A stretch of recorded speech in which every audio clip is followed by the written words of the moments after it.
noches, querida gente que nos ve este programa. Nos encontramos aquí nuevamente en los testimonios vocacionales. En esta ocasión nos va a acompañar el hermano Cesari. Buenas noches, Cesari. Muy buenas noches, Dalmiro. Gracias por invitarme al programa a contar un poco mi experiencia de cómo nació mi vocación hacia la vida sacerdotal. Pues bien, Cesari, ¿puedes comenzar a contarnos sobre tu experiencia? Bueno, en esta noche del programa Tras la huella del pastor, es una alegría para mí poder compartir con ustedes lo que es mi vocación hacia la vida sacerdotal. Pero antes de eso me voy a presentar quién soy y de dónde vengo. Mi nombre es Daniel Cesarí Coazase, soy del Vicariato Apostólico de Ñuble de Chávez y de la parroquia San Antonio de Lomerío. Soy el cuarto de 8 hermanos. En su mayoría son mujeres. Somos 2 varones entre ellas. Bien, la experiencia vocacional que ha comenzado en mi vida, o ese llamado que he tenido, yo lo caracterizo como un llamado desde mi pequeñez. Cuando yo era muy niño, mi madre me contaba que a mí me gustaba hacer un tipo de juego con mis hermanitas, donde yo imitaba al sacerdote como cuando celebra la misa. Yo agarraba el pan y el café y entonces lo partía tal como hacía el padrecito, pero no decía la palabra porque no lo sabía, solamente sabía esos gestos.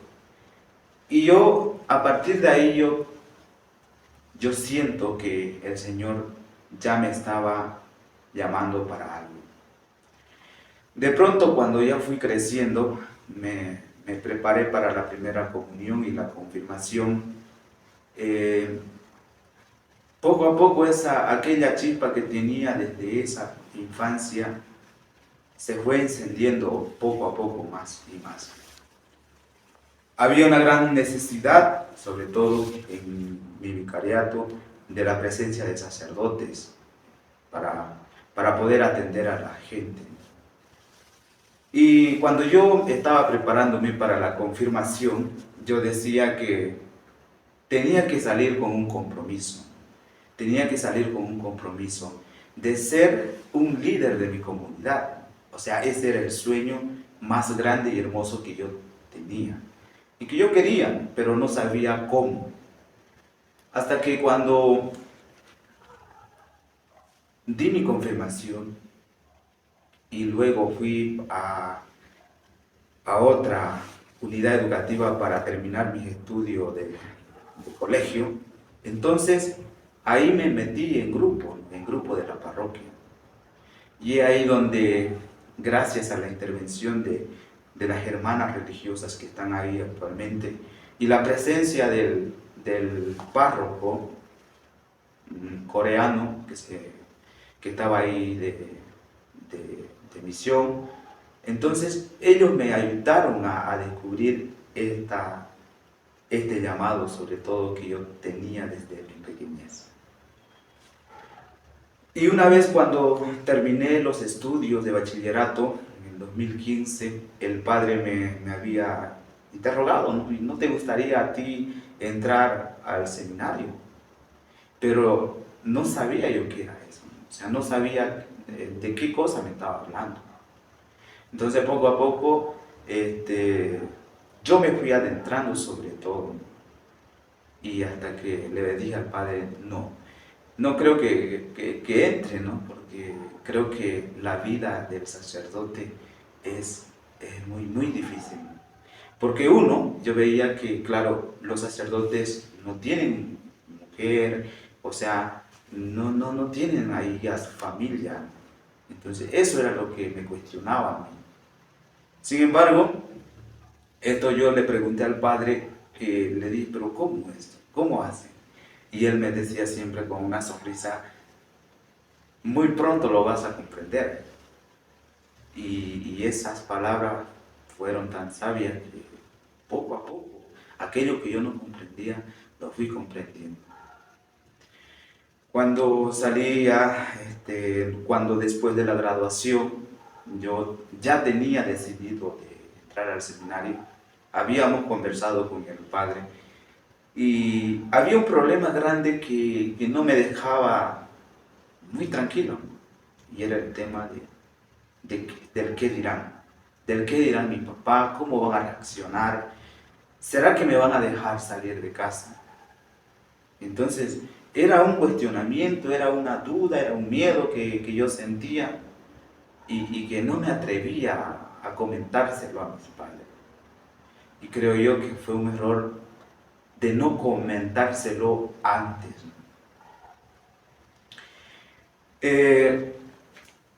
Cuando yo teníamos que partir con el párroco hacia Trinidad para hacer mi experiencia, solamente era una experiencia de un año, para ver si este era mi camino o no era.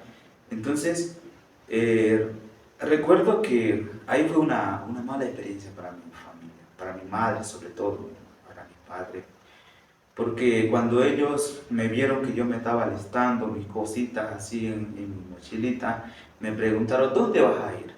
Y yo les dije, no, le dije que estaba acomodando porque ya yo me sentía un poco jovencito y tenía que ordenar las cosas y fue tan mi miedo que no le dije dónde estaba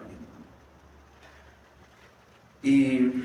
Y bueno, hasta que el padre llegó ahí en su camioneta ya para recogerme y venir a Santa Cruz y luego viajar a Trinidad, ahí fue en el momento que me quebré, digamos, así. Porque la reacción de mi padre fue muy mal con mi mamá, conmigo, porque él no estaba de acuerdo que yo haya entrado a esta vida. Entonces,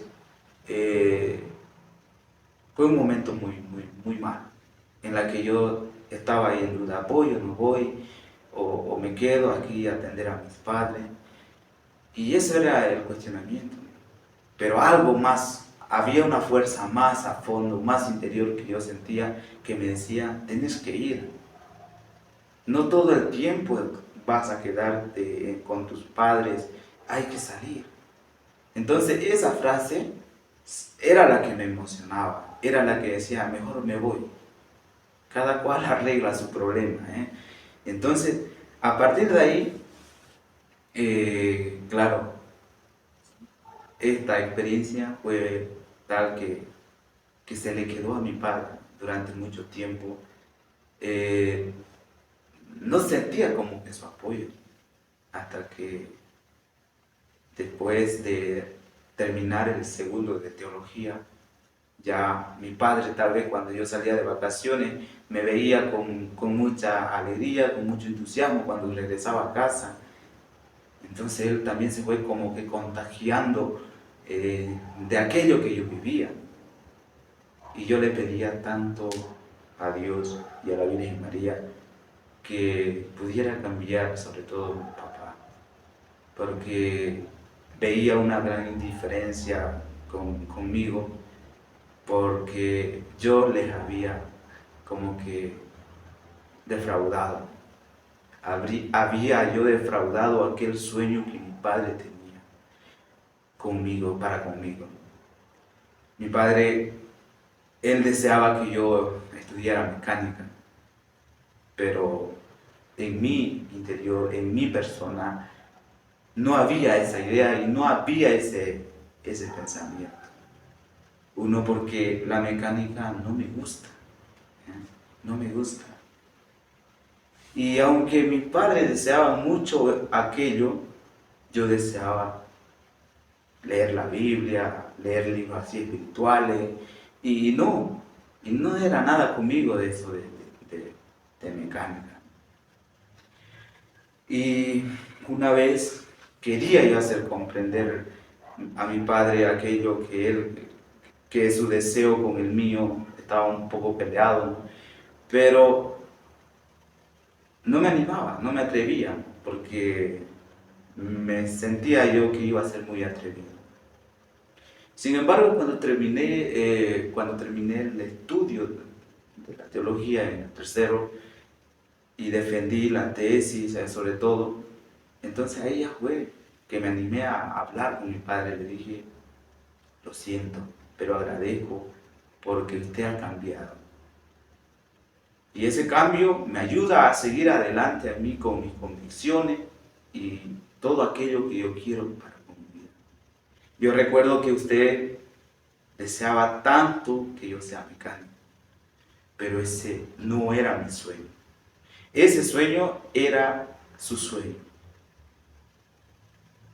Y a veces, yo le dije a mi papá, a veces, papi, cometemos el error de exigir a nuestros hijos que cumplan su sueño. Y así nunca hacemos felices a nuestros hijos. Porque no estamos cumpliendo el sueño que uno en realidad quiere, sino estamos cumpliendo a veces sueños de nuestros padres. Y eso no funciona en la vida. Ni en la vida profesional, ni en la vida, ni en cualquier carrera que se pueda elegir. Nosotros estamos aquí, o yo personalmente estoy aquí, comentando aquello que yo viví. Entonces, yo fui firme con aquello que he soñado, con aquello que he deseado, y eso es el ser sacerdote. El ser sacerdote para entregar mi vida al servicio de los demás. Entonces, eso es lo que yo puedo compartir con ustedes y con mucha alegría lo hago para que también, ¿no? Creo que la primera dificultad a veces cuando uno siente este llamado de Dios es el enfrentarse a los padres. Y entonces yo por eso ahora le quiero invitar sobre todo a ustedes, jóvenes, si sienten algún llamado, no tengan miedo a responder. Sé que hay dificultades, hay temor, pero hay que saber vencer aquellos miedos, aquellos temores que te paralizan y no te dejan seguir tus sueños y no te dejan seguir caminando sobre esa felicidad que tú quieres para tu vida. No estamos, queridos jóvenes, para complacer sueños y deseos ajenos, por más que sea de nuestros padres. Estamos para luchar firmemente y con fe aquello que nosotros deseamos para ser felices. Actualmente me encuentro yo muy emocionado, digamos así, con toda aquella formación que recibí durante 8 años de mi vida como seminarista, hasta llegar aquí en este año del cuarto de teología. Estoy muy feliz porque veo a mi familia feliz. Estoy feliz porque siento que estoy respondiendo a lo que Dios me está pidiendo. Por otro lado, tengo un poco de temor por el gran desafío que hay en el mundo, por el gran desafío que hay en las parroquias actuales. No todo el camino está hecho. Hay que trabajar mucho, hay que hacer caminos y hay que seguir trabajando para que la palabra de Dios llegue hasta el último rincón del mundo, de nuestras comunidades. Entonces, queridos hermanos y hermanas que nos están viendo en este programa, yo les invito, si tú que eres padre o madre, tienes ahí a tu hijo que tiene alguna inquietud de seguir una vida religiosa, sé su apoyo, no su espina. Anímale. Entonces, sé una ayuda para tu hijo. Ayúdale a ver cuál es su vocación. Porque para eso están nuestros padres, para ayudarnos, no para trancarnos nuestros deseos que tenemos. Y muchas gracias por haber escuchado este testimonio que yo le imparto en esta noche. Muchas gracias. Pues bien, hermanos, habiendo escuchado a nuestro hermano Daniel Cesari de cómo hace la invitación, también yo le hago de igual manera la invitación a todas aquellas personas que se animen, que ese incentivo, ese pasito, que den ese paso para dar el sí al llamado del Señor. Pues bien, agradezco al hermano Cesari por haber compartido su testimonio vocacional, como también de varios hermanos que hicieron el testimonio. Pues bien, muchas gracias y buenas noches.